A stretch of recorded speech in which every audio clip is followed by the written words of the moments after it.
Welcome everyone to the Elevator Show. It is for the month of October, and I'm Kirk Buchner here on the 32nd floor of the Naughton Hall of Fame official building, overlooking the Paramount Theater, where sometimes you might see a protest depending on which kind of political person shows up. That's just something for me and Chris. We were just discussing something there earlier. But I'm Kirk Buchner along with Chris Mouradian, and after you do this, after you listen to the show, you're going to check out something that Chris and I are a part of. You're going to go to www.theusahof.com. It's the United States Athletics Hall of Fame, where you're going to help us decide who should be a part of the United States Athletics Hall of Fame class of 2025. It's a second class. There are representatives from 17 different sports: baseball, basketball, hockey, golf, auto racing, Speed skating, archery, figure skating, no archery, gymnastics. Yeah, no, no, track and field, track and boxing, field, bowling, wrestling, swimming. diving, synchronized swimming. There's actually a synchronized swimmer on this that you can vote for. There's so many different. Skateboarding, Yes, skateboarding. Yes, so many that I'm forgetting. Golf, boxing. I'm probably forgetting something, but tennis, figure skating. now I only run the damn thing. You think I'd know this off the top of my head, but I don't. But it's so much. It's fun. It's something that you can all be a part of, and that we might be recording this a week before the actual U.S. election. Hey, and that doesn't matter what your U.S. election thoughts are. This is real democracy because whoever the top 25 in getting is going through. We're not worried about a swing state like Chris is from in Wisconsin. It doesn't matter. It doesn't even matter if you vote from Wisconsin or if you vote from New Hampshire. Your vote's the same. Look at that. There's Okay. plenty of great candidates out there. A lot of Yeah. names that it's kind of surprising that they're still out there, like Red Grange, Ty Mm-hmm. Cobb, Nolan Ryan, Mm-hmm. Sugar Ray Leonard, Dorothy Hamill, Peggy Fleming. So you will have a difficult time narrowing this field down to just 30. But give it your best shot. Vote today, vote tomorrow, vote Yeah, because you every vote day, every day. Yeah, you and can. And we're change it gonna up. You can and stay this the same. It yeah, all works. this is gonna go till December 1st, and then the top 25 get in. But we're here to do the elevator show, where we're looking at who has made their elevator case up and who has made their elevator case down based on the month of October. And we're recording this on the 29th, and I have to bring that up before someone will be talking on an elevator up. But before we do our regular one, I gave Chris an extra task. A couple days ago, Evan and I did our weekly show where we looked at the cut downs from the Pro Football Hall of Fame, and we went through them sort of in detail. Who got cut, who's still there, because they still haven't released the semifinalists. All they've done is they were cutting down the preliminaries, and this is the first. The Pro Football Hall of Fame has never done this, and thank you to the powers that be that decided to do this. This is fantastic for people like myself and for other stat nerds and Hall of Fame nerds, and it's really showing a level of transparency that a lot of halls won't do. Now, the negative to that is it's also showing a few people where they actually stand. And for some of these people, it's not good. So I asked Chris to give his top five elevator ups and elevator downs based on the combined seniors and moderns. And it could be like who you're happiest for, who you think this means the most for, and then vice versa. We might overlap, we might not. I don't know. We're going to find out. I think we will for a few. I'd be very surprised if we don't. Yeah, same. I think we kind of in discussions in the past we have some guys that we both feel are overlooked, and hoping that changes here with getting some more conversation here. The more this is in the news, the more people talk about it, the more involved people get. It just helps the process, I think. As you like you said though, the transparency to see from I think it was a 167 modern era, and I Down to think it was the 50. first time down to 50, and then the seniors. We actually first time we actually had a kind of like a Double cut. broad, yeah, a broad senior pool where we actually see the Mm-hmm. who's all kind of been nominated. So Yeah. So from this one, we've gone down now from on the second cut from 60 to 29. So I've got a few. I've got five each, up and down. It's five people who I'm really happy that they've advanced, uh, and I think it means more for them than and five where I'm very disappointed where they're not. Uh, I guess I'll just start with one who's I guess an elevator down Mhm. because he is not one of the two quarterbacks chosen on the modern. The two quarterbacks were Eli Manning and Steve McNair. I did a comment, something on Eli Manning, Evan and I. I'm apparently, I base everything on my love of Madden, apparently, according to one viewer. A game I haven't played in 20 years. But anyway, that's okay. Roast me all you want. Yeah, might even be right. I don't know that that one was right, but that's okay. But the person I'm most disappointed, and I think this bodes very, very poorly for, is someone our group has been very, very big on, a three-time Burt Bell Award winner, which is a version of the MVP in a certain. I believe he has a UPI MVP, and I think you can't discuss the evolution of quarterbacking without discussing Randall Cunningham, and Yeah. he was not one of the 50. No, and he is getting up there in Yeah. modern era years as well. So he's kind of running out of time to be discussed here. And the fact that another year goes by where he's not being discussed is um, Mhm. disappointing. As we've done in the past, we have our panel that gets together and discusses our choices for the not in Hall of Fame. Um, Yeah. A parallel. and we've already inducted Randall Cunningham in our version of the Hall of Fame. The kind of looking at his career, it's a bit unusual in that he has a lot of high highs, Hmm. but he also has some very low lows due to injuries Hmm. because of the game, the way he played the game. I mean, he's got, as you mentioned, the three Burt Bell awards, but he's also got seasons where he missed the entire season because of injury. He had other seasons where he was working his way back and was the backup. He didn't really have a long sustained run of excellence. But every time he got back in there and got a chance, he elevated his game to the top of the league. So I think the voters really aren't sure what to do with him, and I think that's kind of hurting him because he's running out of, like you mentioned, running out of modern era time, but he has had such an impact on how the position was played that he deserves to be discussed.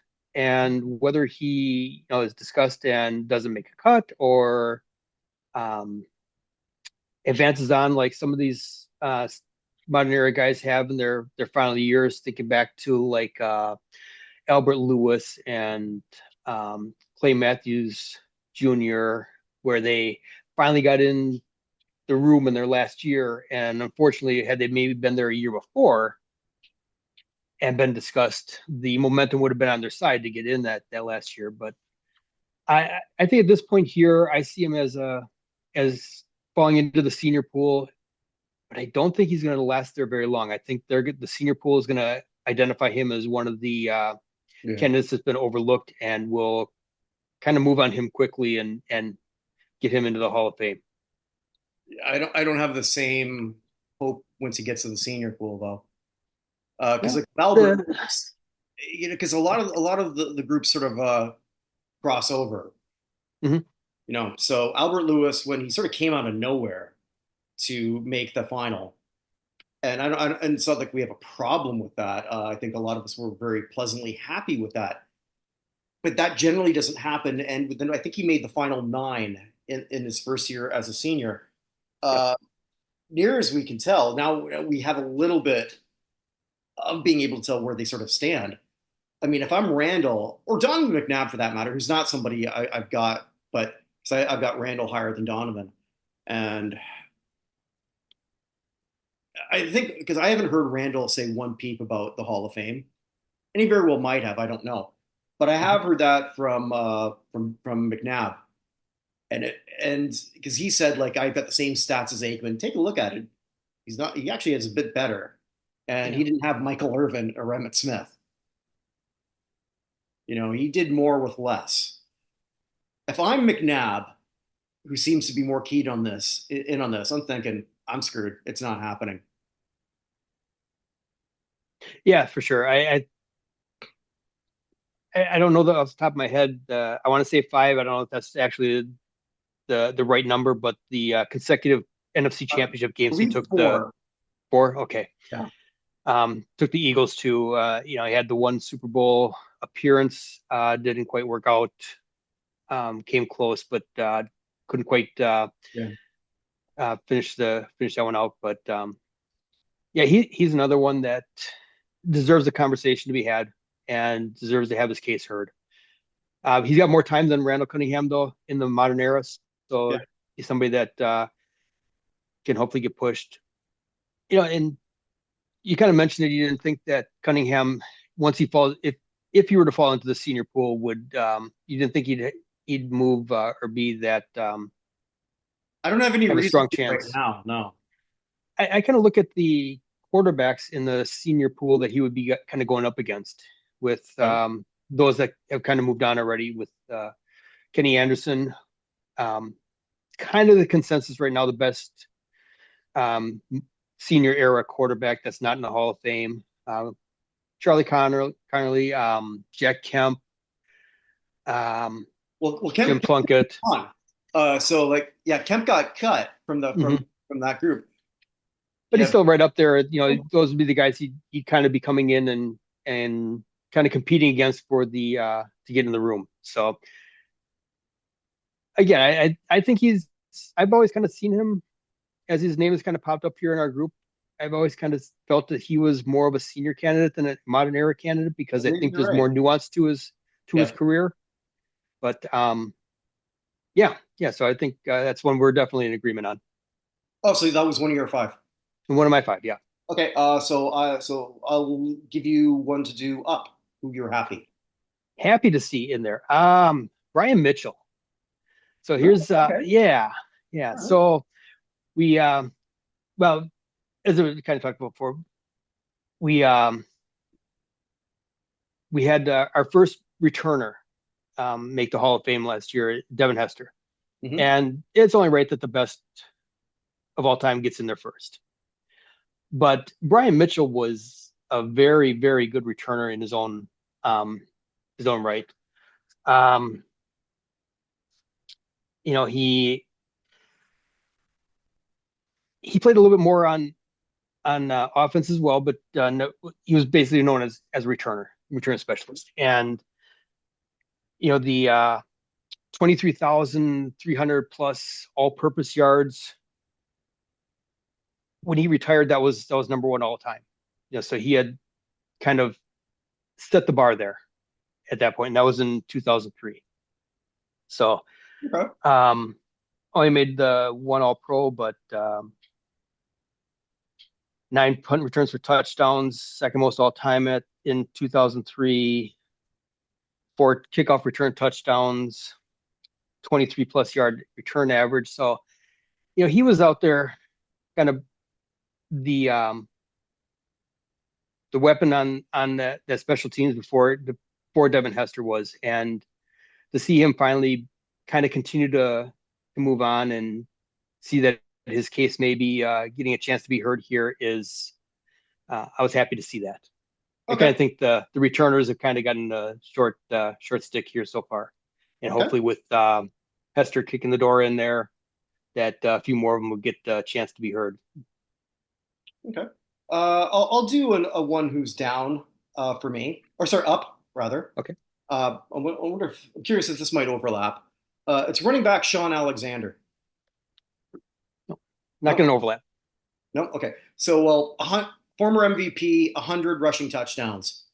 I don't need to say any more. I really don't. Alexander was the top guy at his position at one point in time. There's a lot of running backs in the hall who can't necessarily say that. And Alexander can. It's nice to see that he's one of the people advanced. Hey, maybe he could take Fred Taylor's spot because I still don't. I wouldn't mind Fred Taylor as my running back for 10 years, but eh, is I I don't know. I don't know how he's gotten here. I wonder with Taylor. I wonder. I would think Marshawn, who is also one of the 50, is now going to beast mode his way above him. He'd have to, right? It's possible that because he is one of the 50, I guess you'd have to say that he's moved ahead of him in the pecking order. Um, We don't know. I mean, I'm just posturing that maybe that's going to be the case. I know that the overall numbers of Fred Taylor in terms of yardage are a lot higher than Marshawn, but who do you want in a big game, Taylor or Lynch? And I think 10 out of 10 people or 9 out of 10 people are taking Marshawn. yeah, I think so. I think this kind of comes to the age of the selectors here. Um, I know the selectors are starting to get younger, so more of these what have you done for me lately type situations seems to be uh, popping up here, Mhm. and or whatever you want to call it, like the modern era bias, or however you want to look at it. And I'm not saying that Marshawn Lynch isn't worthy of discussion, worthy of being potentially at some point a Hall of Famer, but Sean Alexander was doing it well before Marshawn Lynch was, Well, and I expected Marshawn here. I wasn't sure about Sean, which is sort of like why I'm happy. So okay, that's why I'm not counting Marshawn as an elevator up. Sean's my elevator up. I just sort of like tangented. Is that a word? It is now. it is now. It is now. To beast mode. Maybe just living in Seattle. I don't know. Must be something in the air here. Which, yeah, actually, the air here is very interesting. I'll leave it at that. Um, right, Winnie? Yes. Winnie's also here. Winnie the Mini Dashend. She has lots to say. So yeah, that is one of my people I'm sort of thinking is a big up. Sure, You can either do an up or down. I'll go down and I'll stay with the running back room. Um, Priest Holmes.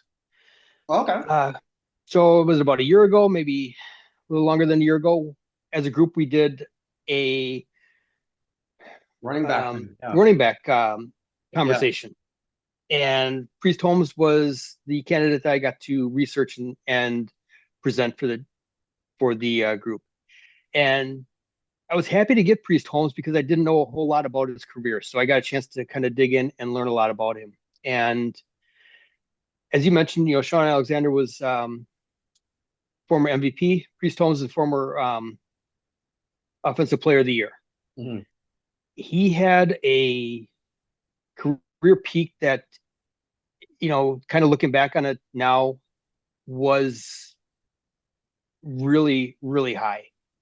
That unfortunately was taken down by injury. Yeah. So he had back-to-back years with Kansas City, where he was putting up, you know, huge numbers in over 20 touchdowns in 2002, 27 again in 2003, 3 consecutive first team all pros.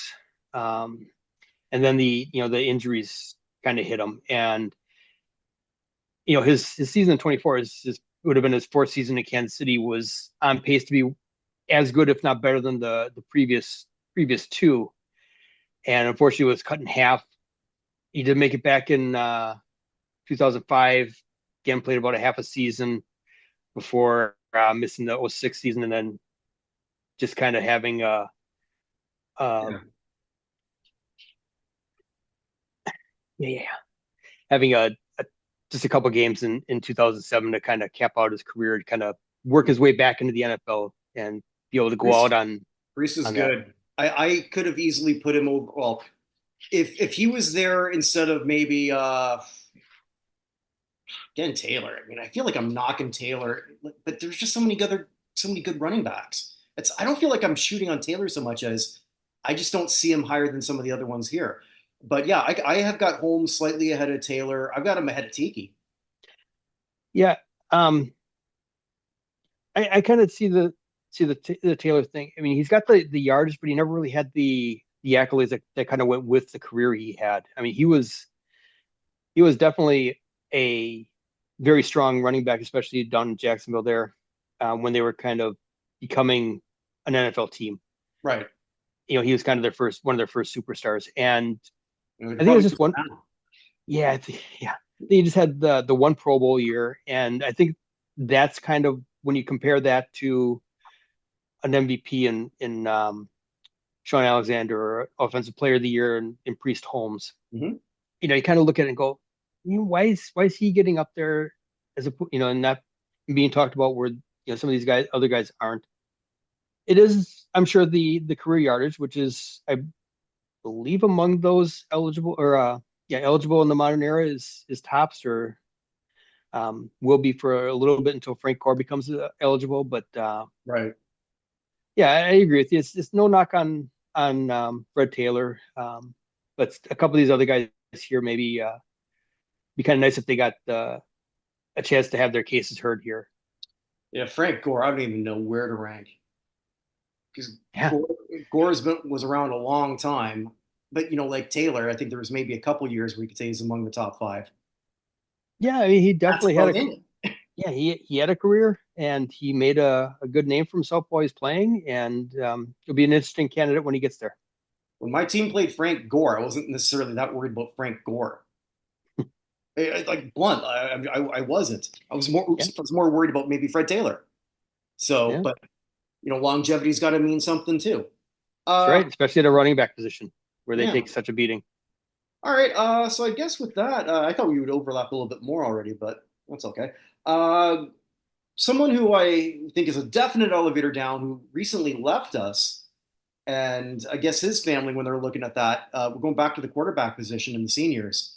Jim Plunkett's there, but Roman Gabriel is not. They got the wrong California quarterback.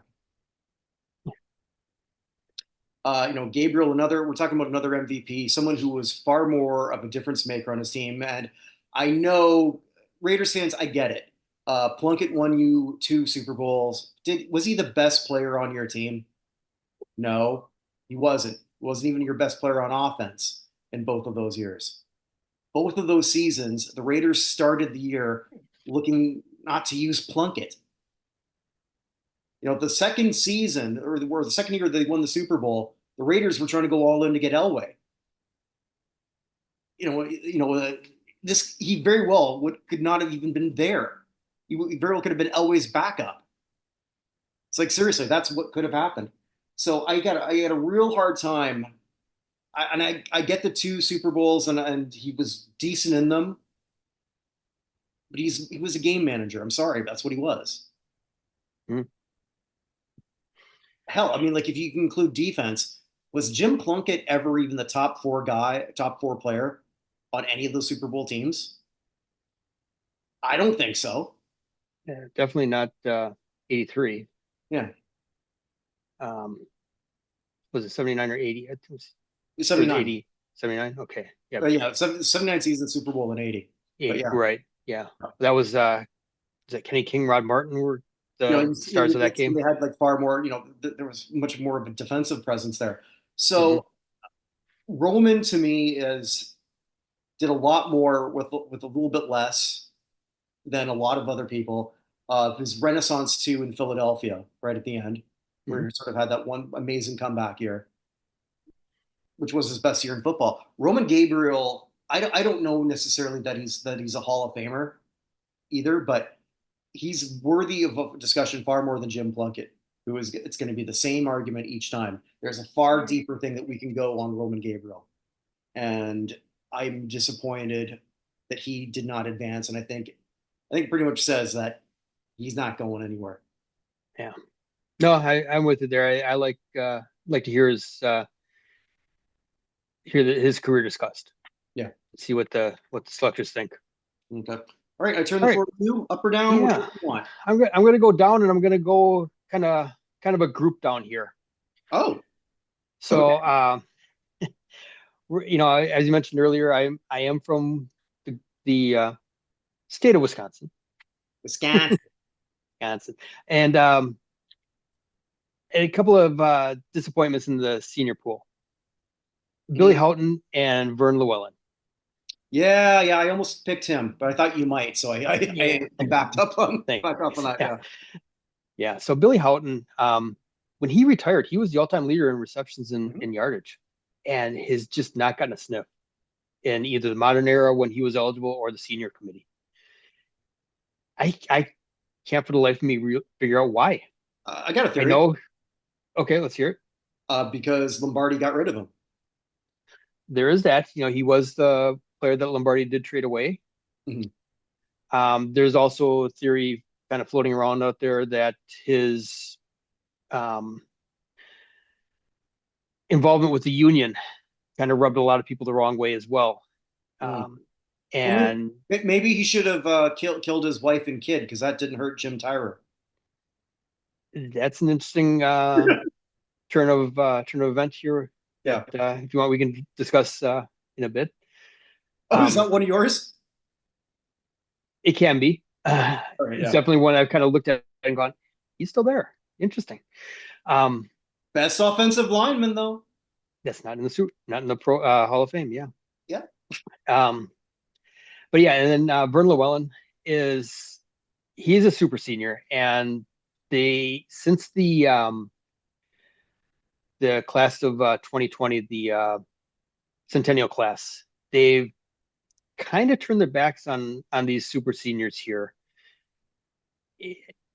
They've given a couple of a chance, but really it doesn't seem like they've been given a strong chance. And Vern Llewellyn, if you follow the Packer historian Cliff Crystal, he is the Packer that is most deserving of being a Hall of Famer, and um, can't seem to break through to be discussed here.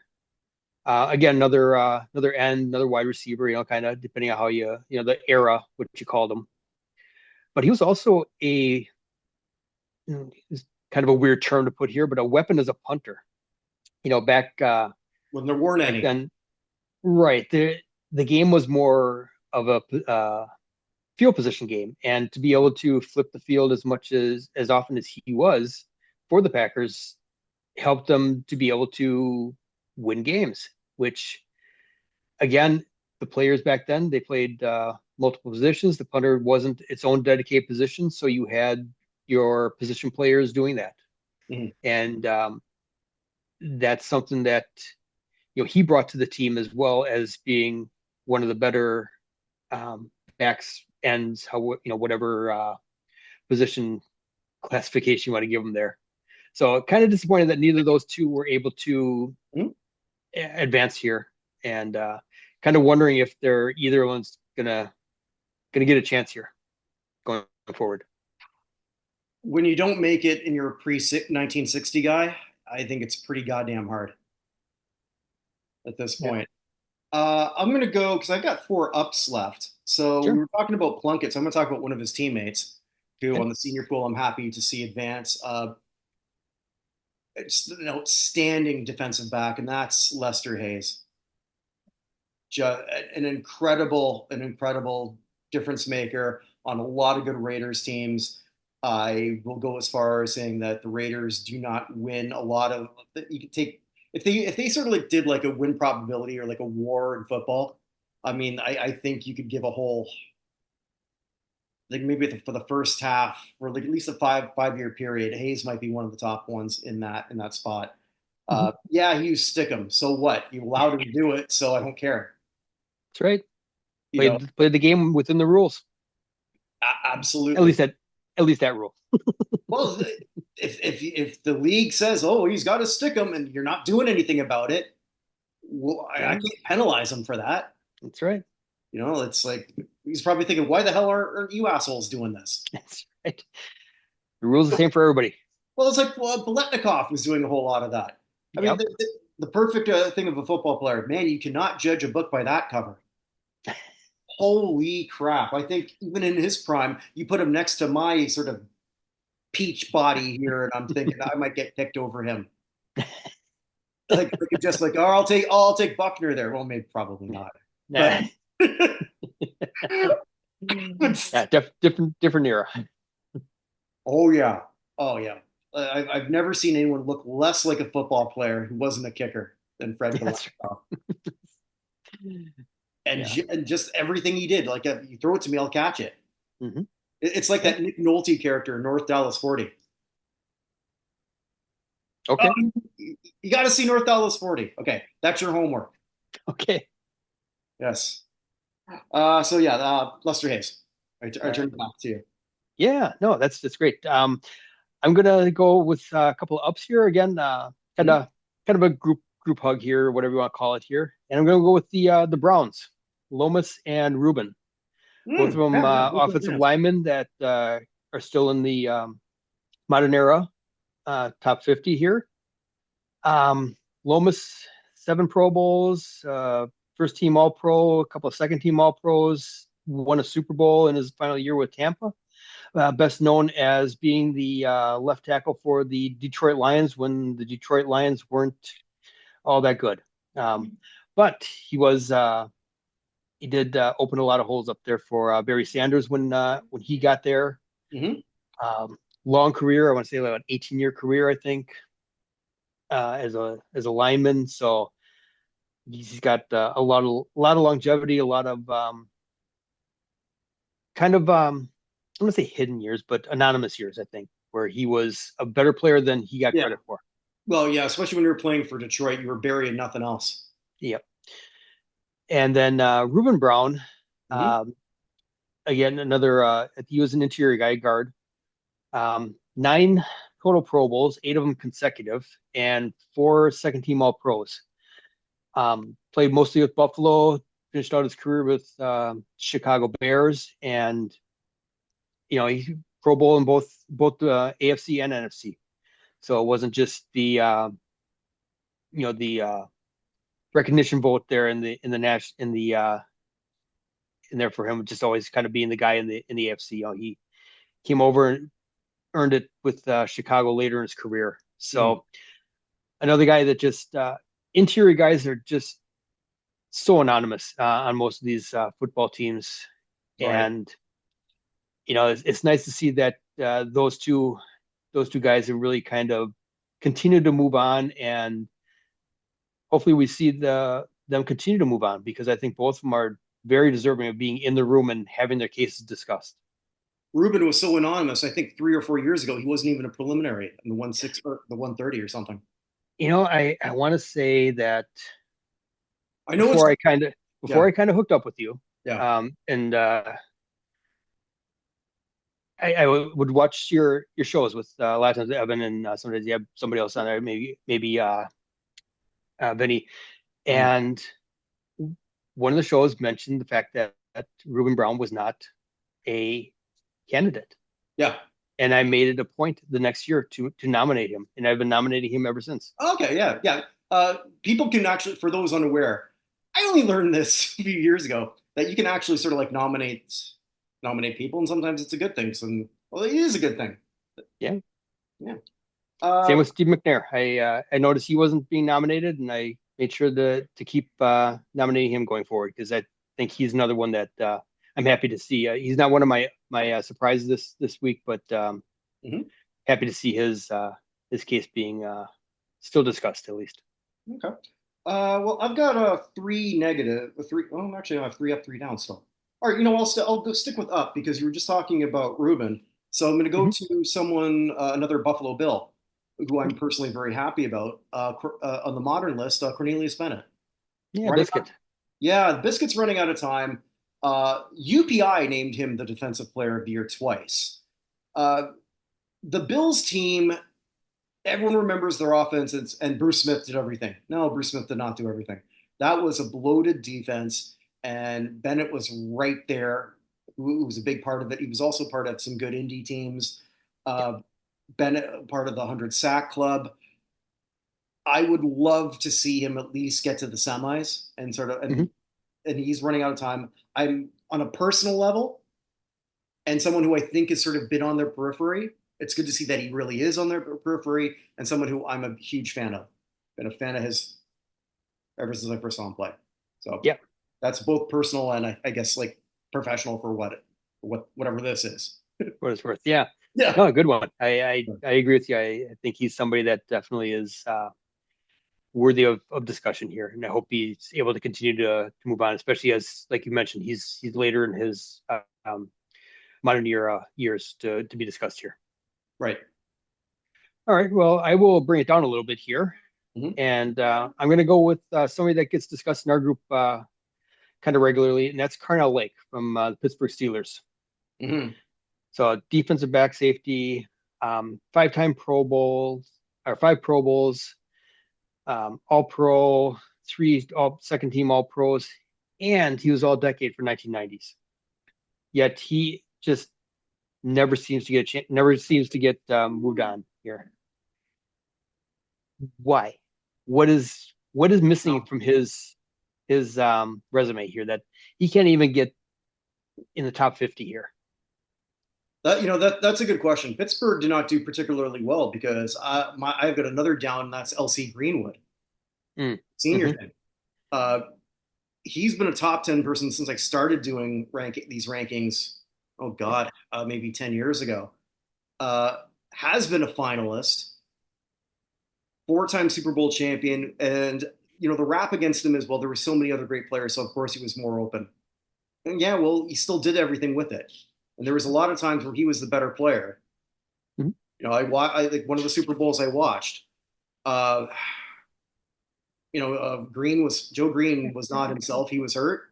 LC's doing a lot of the heavy lifting, and he was there to do it. It's LC. I think is probably one of my more mind-boggling ones to me. But yeah, Pittsburgh, which usually sort of dominates these discussions in terms of everyone getting in. Apparently, all the dogs are getting in on the action, huh? Yes, this one here, he's not usually this talkative at night. So Yeah. Yeah, Winnie here has decided that she's got a lot to sort of like contribute and just wanting to be around. So, but anyway, uh, yeah, we get back to Carl Lake here real quick. There has been a lot of a push here recently to for the safety position, mhm. and you would think that with Steve Atwater, Leroy Butler getting in, that he would start to kind of percolate up to the top here. I know Woodson is right there. He's kind of on the cusp in the modern era to uh, to be a finalist here. He was top 15 last year, so he's another guy that's kind of running out of modern era time. So hopefully, they still kind of continue to work through that queue within the safety room there, and Garnell can get his time in front of the selectors. Mhm. Yeah, not a great one for Pittsburgh. All right, so I got 2 ups, 2 downs left. For the football here Yep, or overall? well, for football. Okay. I got one more up and one more down. Oh, So okay. I guess I'll do an up and down then. okay, yeah, go for it. All right, so down Henry Ellard.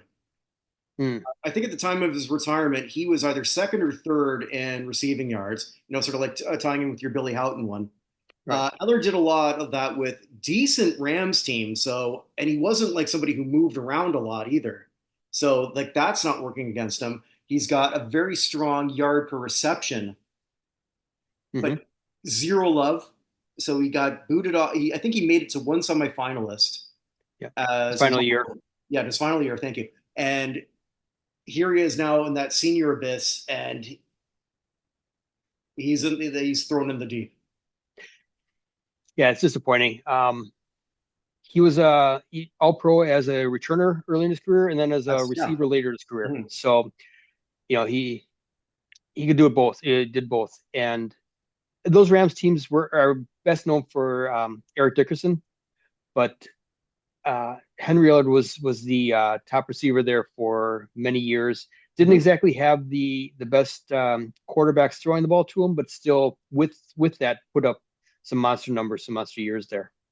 Monster numbers in an era that is still that still would be good, Oh yeah, be good which is today. Yeah, crazy when you look at it because the wide receiver numbers, as we all know, are going to just inflate and inflate and inflate, right. and his still holds up, and he's They not do. there. Hmm. He's never been a finalist. That's criminal to me. It is, and it's disappointing. And the more we just got to keep keep bringing his name up as often as we can. Okay. And one sort of a happy with an up. I'm not going to say too much of it because my partner Evan does a far greater job on this, and that's Kevin Williams of the Minnesota Vikings. Just look at his approximate value, kids, on Pro Football Reference. That's all I need to say. Yeah, yeah, Uh, he's Evans the in using the kids' terms, the the Kevin stand. Williams Stan Yeah. of our group here. He's the Williams stand despite being a diehard Pats fan. Go figure that one out. Yeah, He can't but either. no, Evan's right though. Yeah. Kevin Williams's career numbers speak for themselves, and So for him to be top 50 made me very happy. yeah, exactly. Yep. All right. So I'll let you do the last two, and then I'll Yeah, let so my up, which was a genuine surprise here, and that's Joe Staley, you. Yeah, me um, too. Yeah. Go. tackle Yep. tackle from the 49ers. Hmm. So kind of looking at his career, he was six Pro Bowls, three second team All Pros, and was all decade of the 2010s as tackle. Hmm. Kind of surprising because Willie Anderson has kind of been pushed to the front of the queue, and Hmm. I would like to say that Richmond Webb, I would hope, is right at Willie's heels there, and once Willie gets inducted, Richmond hopefully follows him in very quickly because Would he's have to another be one quick. that's running out of time. Yeah. So maybe it's just a chance to kind of take the temperature on Staley to see where the selectors feel he is. But kind of seeing his name in the group of 50 there was kind of a surprise and not a Same. disappointment at all. No, no, same. I have the exact same reaction. I think if I would have bet on it, I probably would have bet like 20%, but not that necessarily I have him lower than some of the other people. I've got him right in that Mike, Ken, George Kuntz area. Sure, So sure, yeah. Staley making it this far, it bodes well for him, obviously. Oh, absolutely. This Stepping it is up his on first year year, one. so Yeah. yeah. And then the down I have here is Eugene Robinson. Mm, So another defensive back, another safety. Um, Three-time Pro Bowl, two-time second team All Pro, 57 career interceptions. Again, a guy that kind of played in an era where safeties weren't um, respected. yeah, right. They were definitely key players in the team, but they weren't the cornerbacks that seemed to get the glory. Mhm. Um, so he's another one that's getting very close to running out of modern era time here. So disappointing to see that he didn't get that one of those last minute pushes like some of the other guys have in the recent years. All right. So for those keeping track at home, killing your wife and kid one, getting a hooker before the Super Bowl zero. It's yes, Sorry. that's maybe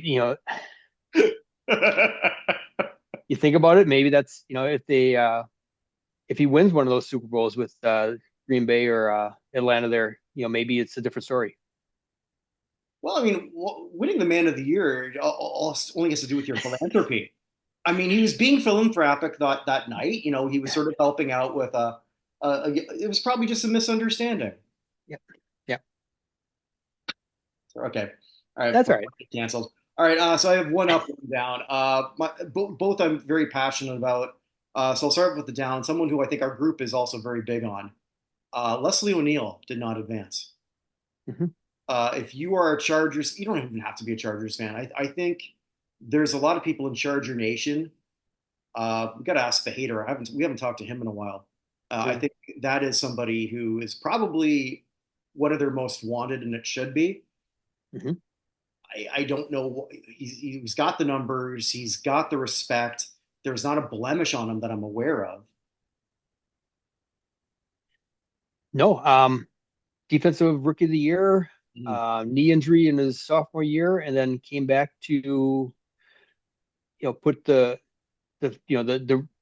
career after his injury. He put the injury behind him and went on and had an excellent career. And like, as you mentioned, the numbers, the sacks from the line there as a defensive lineman, played a lot of inside as well. So, um, I mean, Junior Seau definitely gets the accolades for the Chargers that year era, but he doesn't, he doesn't do what he does without Leslie O'Neal in front of him. I think also too. Well, Leslie, I think predated him by. I don't think they overlapped that much. But I mean, at that time, I believe, and I could be wrong on this. Again, Charger Nation, tell me if I'm right or wrong. But I believe at that point, that like when he first came up, the Chargers were more of an offensive team, and they took the lion's share of the accolades, the notoriety, whatnot. But yeah, but conversely, someone who I hold in similar, actually higher regard, did advance, has never been a semifinalist. Another one, I'm going to repeat this word again, but it's criminal. He's never even been in the room, let alone a semifinalist. And that's someone in the same division for many years. That's Neil Smith. Mhm. Neil Smith was a terror. He was an absolute terror. Like one of those players, when we talk about Leslie O'Neal, we talk about, and maybe why LC is not there, because you're planning everything around other defensive people.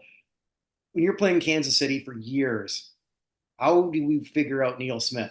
And when Neil left, he did win a Super Bowl at the end, so he's got that ring too. Sorry, thank you. Yeah. And he wasn't just a side piece on that. Uh, No, he wasn't Juwan Howarding it with Miami. no, he was very important. Really helped put them over the top Yeah, in both those Super Bowls there. One, obviously, I'm very disappointed about, and the other one, okay. yeah, yeah. So I mean, those are, I guess, the ones that we are. I don't know. I think these mean the most for their potential cases and for them not. Because I tried to stay away from people who have already been semis before, Mhm. and it looks like you did the same. Yeah, So yeah. yeah, so I guess now with that we'll go to the regular thing. But I just have a little thing to get off my chest, if I could. Uh, we talk about stands again, as the kids say. I've developed myself as quite the WNBA stan. I'm cheering for these women out there. And if you were all listening and maybe you thought, you know what, I'm going to listen to the Buck here. We're going to take a look at that final. It was that final game between New York and Minnesota. And I hope you did, because it was shit. The whole game was crap. If that was the first time you ever watched a WNBA game, you're going to say Buckner's an idiot. And I would have had to say you're right. It looked rigged. Brianna Stewart gets a foul that she shouldn't have had, because she was definitely traveling. Gets her to the foul line. She sinks two to send it to overtime. New York goes on to win. The commissioner, again, Buchner for commissioner, WNBA, went there and had her little goofy sweater was of the New York skyline. Yeah, moron, why are you doing that? Like, you're not, got to be a little impartial there. And New Optics, York, bad optics. oh yes, the total score was under 135, and I know they play 40 minutes, but still, there was also overtime. And your best shooter for New York, Sabrina Ionescu, want to take a guess at what her thing from the field was? 1 for 14. 1 for 19. You got the one. Oh, I One gave her a for little more credit. 19. 1 for 19. When it's not your night, you need to find whose night it is. Well, based on the scoring, it was nobody's night. Okay. It was. I didn't watch it live because, again, they're stupid. They put them on Sundays during the football season. And let's be blunt, it's people like me, Chris, Evan, our group, that's gonna like take women's basketball to the next level. You need the regular sports watchers to buy into women's basketball, and you're not going to get us by putting it on against football. Fair? Fair. Yeah. So I recorded it, watched it a couple days later, even though I knew the result, and it was a shitty game to watch. It was. They should all be embarrassed that was the best they had. I'm embarrassed for them. Horrible. All right. And for all those wondering, yeah, can you do better? You can do better than you. Yeah, I know, but I'm not paid to do it, and I'm old and shitty. I'm 50 fucking two. Leave me alone. I should just pull my pants up to here as they get off my lawn. It's coming. It's coming one of these days. You're gonna Yeah, do it. well, I live in an apartment, so probably not. But anyway, so with that, we'll go to the regular thing. So we both are very positive today. I've got no negatives. You have no negatives. No negatives. Why have a negative? There's too much negativity in the world anyways. Oh, well, there's that. All right, so you had four, you said? Four. Yeah. Okay, so do I. I'll cede to you. All right. I'll start with one that I actually forgot last month, and that is Alex Palou from the world of IndyCar racing. So Alex won his second consecutive and third overall IndyCar championship in 2024. So he is right now at the top of his game of racing game. So 2024 season, three pole positions, three race wins, and like I said, the overall championship, which was it did come down to the final race, and it was kind of his to lose. So as long as he didn't really do anything stupid, didn't get caught in any shenanigans out there, it was he just kind of had to drive a clean race, which he normally does. It's not his MO not to. Obviously, winning three championships, you don't do that by wrecking out in the first 20 laps. But his competition there, Willpower, had a Wait. There's a guy named Will Power. Willpower. He Okay. is No, does he have an is older brother named Max? no, he has that's Simpsons, nice Simpsons reference there. Thank you.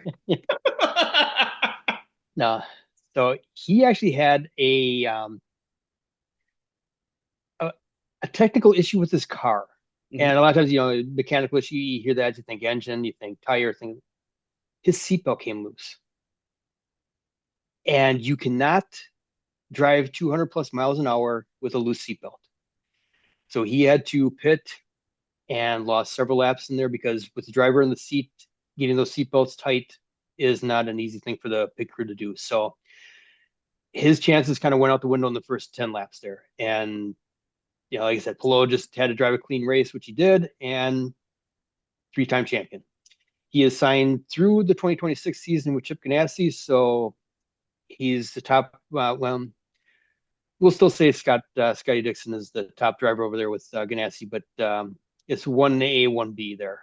So he will have at least a couple more seasons here right off the bat where he's going to be competing for championships. Okay. So when does he have the light belt going on? Beep beep beep. Look when he's driving.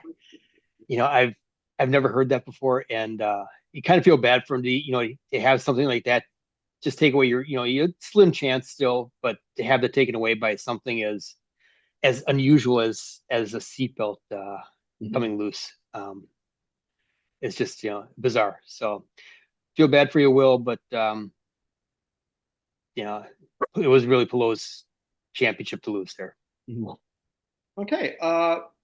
So my first one is a repeat. I had All him right. last month. I'm doing it again because he's kept it up. Derrick Henry, as of this Mm-hmm. recording, he's now the only active 10,000-yard rusher. I said I think last month he's going to do that. Now he is. He's one touchdown away from 100. Yep. Now Alexander has 100. If he gets that 100, he's tied with Alexander for eighth overall. Henry is well on his way to his second Offensive Player of the Year. And with we talked about inflated numbers on receiving, it's deflated numbers in rushing. Right now, there's a chance that Henry could be the leading active rusher until he retires. There's really not anyone that close to him Yeah. anymore. McCaffrey is hurt. Kamara does more receiving. Mm-hmm. I mean, Alvin Kamara, as good as he's been, five-time Pro Bowler, has never had a 1,000-yard rushing season, Yeah, no, it's just which is craziest stat. yeah. So, but if Henry does that, Baltimore is clearly a much better team without him. It has taken so much pressure off Lamar Jackson, who could get his third MVP, and if he does, lock him in. The only Oh yeah. thing missing is the Super Bowl. This is a good team. I'm still shocked they lost to Cleveland. And Jameis Winston? Jameis Winston. I rewatch all the games, and I forget who was the color commentator. It says with Winston, you're always getting I'm paraphrasing. I don't remember exactly. He says with Winston, you're always getting a four. You're either going to get four touchdowns, four interceptions, or some combination thereof, which Yeah, is perfect thing for Winston, who when he led the league in passing with over 5,000 yards, also had 30 interceptions. yeah, 30. not not sustainable. Not anymore. Yeah, no, I'm 100% with you there on Derrick Henry. He kind of ran out his time in Tennessee, and you couldn't have scripted a better landing place for him than Baltimore. It was just a match made in heaven there. And I think a lot of us, I'll throw myself in there. I didn't see this. He's hit 30. Lamar did most of the running. Mhm. I thought he would struggle to get to where he is right now, and we're only at game week 8. Yeah. Yeah, so I think I said this in our group chat, I'll say this again here publicly. If Henry gets in the Hall of Fame, and I think he will at some point, this is the year that we're going to point at that put him there. Yeah, round numbers, 10,000, 100 touchdowns, Mm-hmm. potentially Super Bowl, All Pro at the end of the season here. A lot going for him for this season. So, yep, I see that. You have you want to stick it with up, or you want to kick it over here? No, I'll kick it to you. We've both All at the right, same amount, so we'll just alternate. fair enough. I'm going to go to hockey since the season's already started and we already have an elevator up. I feel, and that's Sergei Bobrovsky Oh, became the fastest goaltender to 400 wins. Took I him missed that. seven, Okay. yeah, 707 games. Uh, Past Henrik Lundqvist, who took 727. So a little bit of, and I don't want to say asterisk because I don't think that's really the case, but the NHL got rid of the tie in favor of a skills competition at the end of tied games, and because of that, there are now more wins for goaltenders I love the way you to said it. have it. I fucking hate the shootout. Because if somebody wasn't watching hockey, they'd probably think, oh, so it's sort of like one of those things I see in like the Yes, All-Star All game. Star Weekend. Yeah, keep it to the All Star Weekend. I hated the I, shootouts from the start. I will go to my grave hating the shootout. well, okay, so what do you think about the 3-on-3 for the I five like it. minutes? I Okay. like it. Yeah. So that's definitely a positive change, and that's kind of resulted in some less shootouts and some more exciting ends to games here with Okay.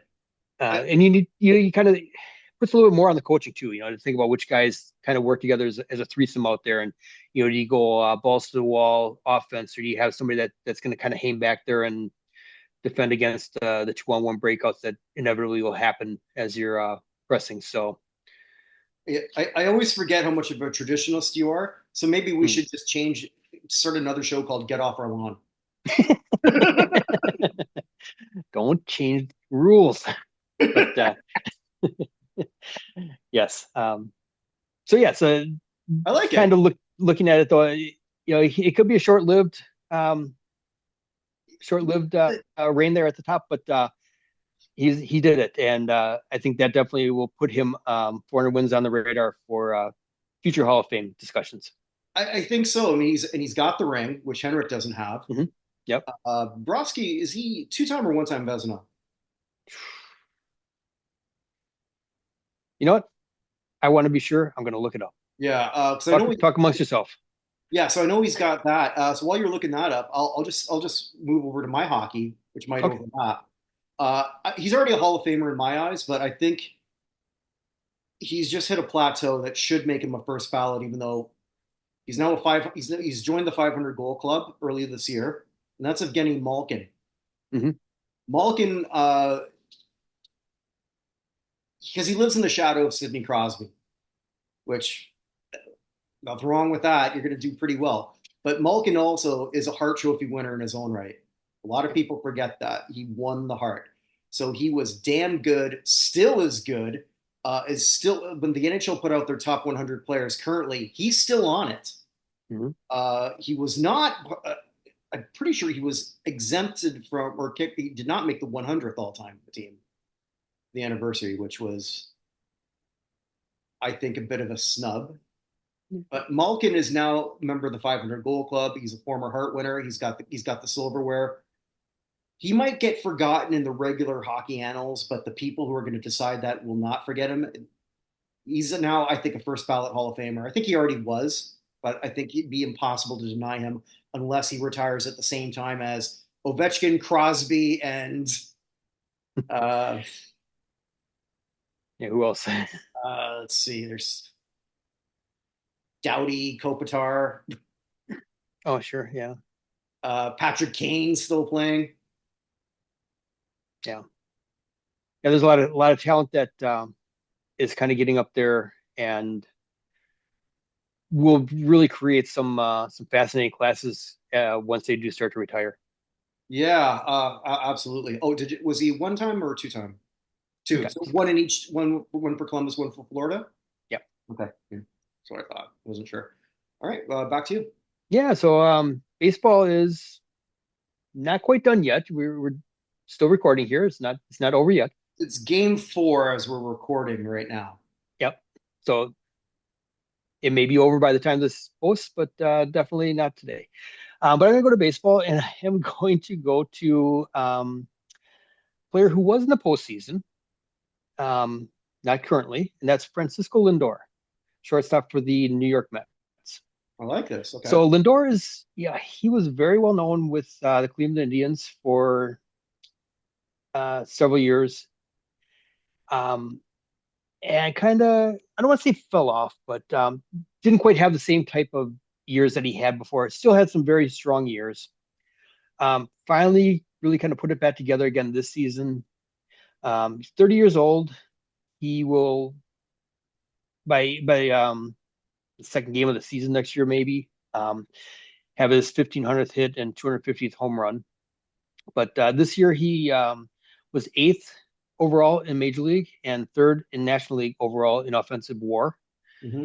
Um, Sixth in slugging, ninth in on base percentage, third in total bases, sixth in home runs. Probably win his fourth Silver Slugger award.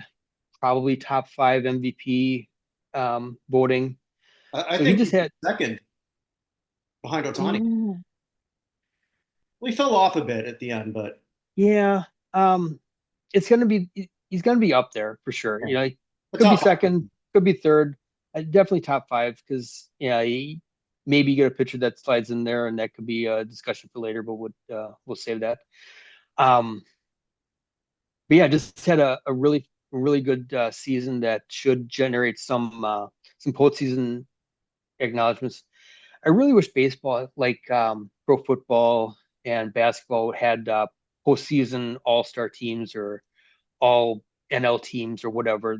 Well, They have the midseason all-stars, which yeah, you had a good first half, and then or you were elected even though you didn't play a single game, like say Jose Canseco one year, and that kind of is what gets thrown about as far as the number of all-star teams you played on. Um, I know Tops, used to have their awards. well, They've no, kind of gotten away from that, baseball. If you look at Baseball Reference, though, the last few years they've been doing the All MLB team. But I'm but they don't have like like a AP All Pro team, like that. So no, maybe maybe someone retroactively should do it and put it on a certain maybe website. there you go. Something for a cold winter day. Yeah, like I don't have enough to do. But anyway, yeah. So Francisco Lindor, like I Okay. said, only 30, still got some good prime years ahead of him, shall we say? Okay. Well, I'll segue right into baseball. Someone who's still playing, Okay. someone who has been electric this World Series and the last World Series he was in. That's Freddie Freeman. Freeman's going to be 35 if he isn't already. Uh, I believe eight All Stars, but when he won his MVP in 2020, there's a bit of an asterisk because it was the COVID year. But in the years before that, he was fourth, eighth. After then, he was ninth, fourth, and third. So I look at his overall numbers; they're very Todd Helton like. Mhm. But Freeman also has the bigger moments now in the World Series and doing it when it matters the most. Aaron Judge is hopefully that changes tonight, if for no other reason, just for his own psyche. But Aaron Judge is having an awful postseason, and I hope he's not always remembered for being a lousy playoff performer. I didn't realize until I looked it up today that he's got a sub 200 batting average at all playoffs. Right, right. Yeah. Freeman is obviously delivering when it counts. His peak is over, but has he done enough to get into the Hall of Fame? If I go by the Todd Helton metric, I would say yes. Yeah. And I like Helton. Yeah. This is not, I'm Oh, not taking a shot at Helton at all. no, I agree with you. I Helton kind of got labeled there with the Denver Air, help inflating his Which numbers. isn't fair because they actually work those baseballs after. Right. Yeah, But but yes. yeah, no, I like that. Freddie Freeman, a lot of good seasons with Atlanta. Hmm. Now he's getting a little more run here with Los Angeles, and yeah, he's performing. His numbers are very solid and deserve consideration when he decides that he's had enough. Hmm. And one more for you. Maybe one more, and I'm in baseball still, Okay. and National League pitcher. And that's Hunter Green, not Ooh, Paul Skeens, Hunter Green. okay. So Hunter Green led National League in WAR for pitchers. Did you know that? I did not. Yeah, ahead of Chris Sale, ahead of Zach Wheeler. Mm. Um, but he doesn't show up in a lot of the top 10 categories or a lot of categories in the top 10, even though he should. And that's because he did not have enough innings to qualify. He only pitched 150 innings this year. Mm. You need 162, basically 1 inning per game, to qualify. Had he qualified, he would have been third in ERA, third in WHIP, sixth in strikeouts per 9 innings. Hmm. He made his first All-Star team this year, and he's only 24 years old, so I like he it. has a lot of game ahead of him. We hope. Electric stuff, big fastball, power pitcher, which used to be a thing. Now it's an everyday occurrence in Major League Baseball. Um, but yeah, the first couple of years, early, coming up through the minors, he had the injuries that slowed his career down. But seems to have kind of put it past. He's had two solid years and one really breakthrough year in 2024, and he's going to be up there. He's not going to win Cy Young, but he's going to get some votes. He's going to, maybe top five again. Depends on. I think it's Chris Sales this year, but Zach Wheeler had a good year. Paul Skeens probably the best young pitcher in baseball. Going to definitely get some attention there. But Hunter Green just quietly with a bad Cincinnati team that really underperformed their preseason expectations. Um, put it together finally, and I'm happy to see that for him and what that's going to mean for Cincinnati and baseball going forward. Okay, no, I like it. So I guess I'm going to close off. I was going to look at an entire team, but I'm going to focus on one thing in particular.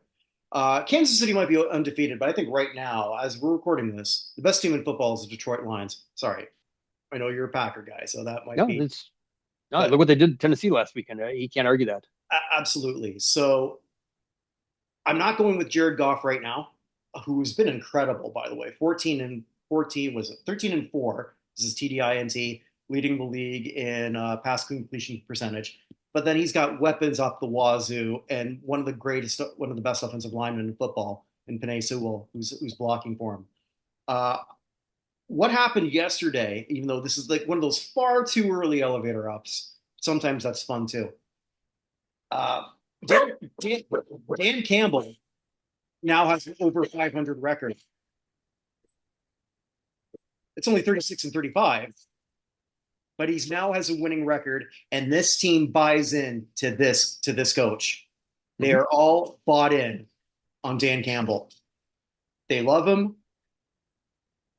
This is the guy who I think has turned so much around, not just in terms of because he's been getting a lot of good players, but because they all buy into what he's cooking.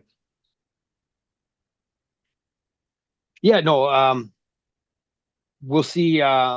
Be a nice. It's a great matchup this coming Sunday afternoon.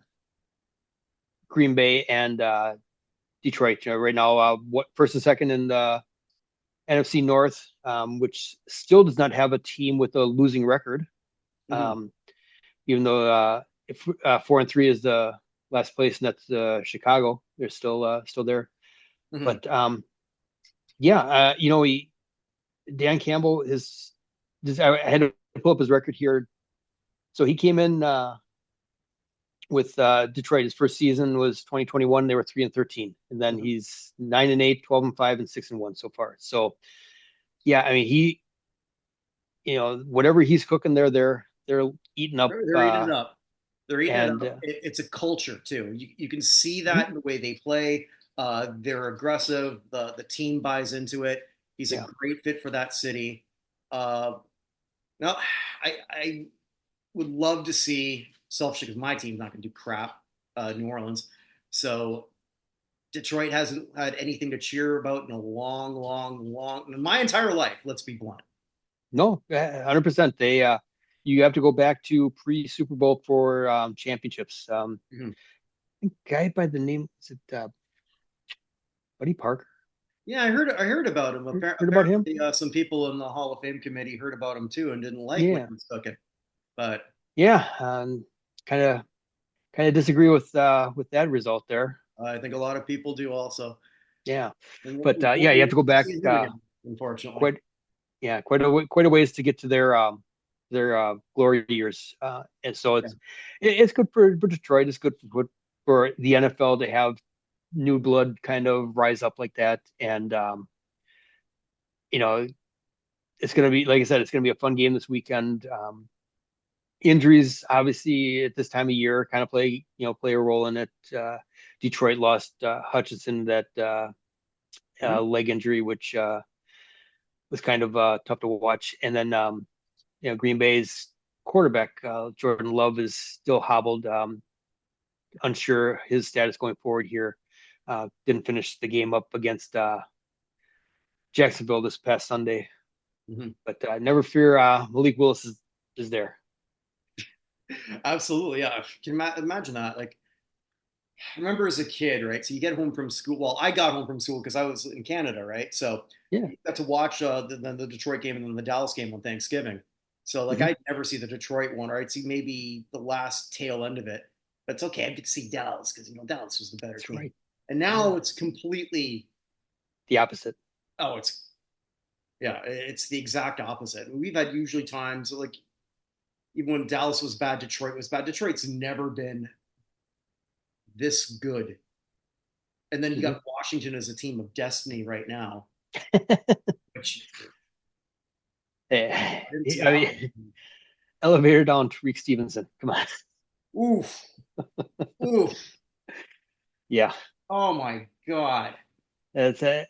That was like one of those one in a million things, right? He's beaking off because it's okay. And then Mm-hmm. sure enough, it's his hand that tips the ball. The ball. Yeah. Like, what I are the feel odds bad for you, of that? Jack. Feel bad for you, Jeff. It's a tough way to lose, but I can't feel bad for him. uh, you know, no, it's the Bears. I don't feel bad for the Bears. Yeah, I was watching on Get Up. Rex Ryan was going absolutely ballistic for a good 20 minutes. He was more animated than watching a foot fetish video.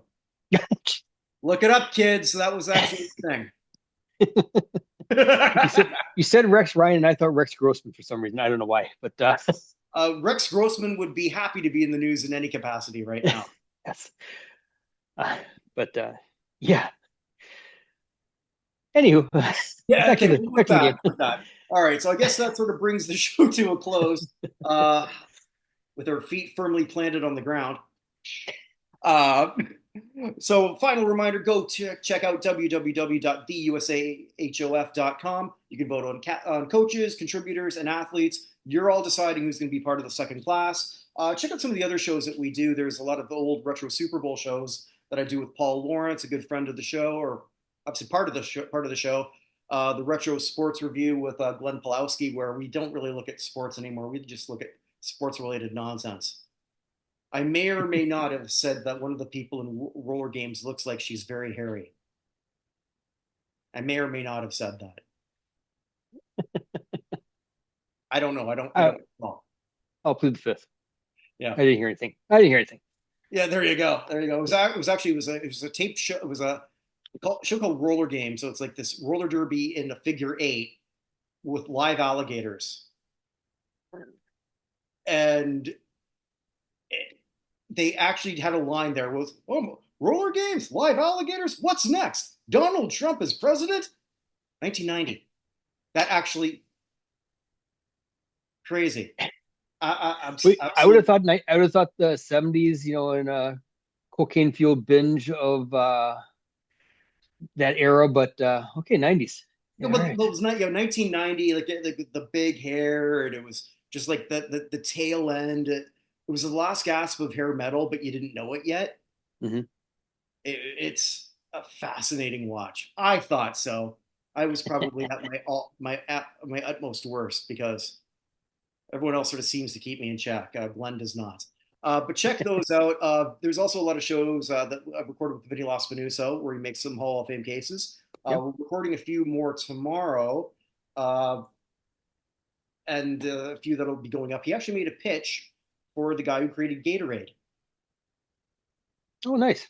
Yeah, it's sort of an interesting thing. So it was designed specifically for the University of Florida. So Hmm. it was one of those things where it makes a lot more sense than you think once you There you do go. sort of the deep dive of that. So But check. he's good at finding those stories to champion there. He really is. Sometimes he'll throw out names like doing who, and then I gotta look up, and so I don't come off like a complete idiot or more of one. Meh. Anyway, with that said, wherever you are, wherever you may be, make today count because it never comes again. Take care, everybody. Night.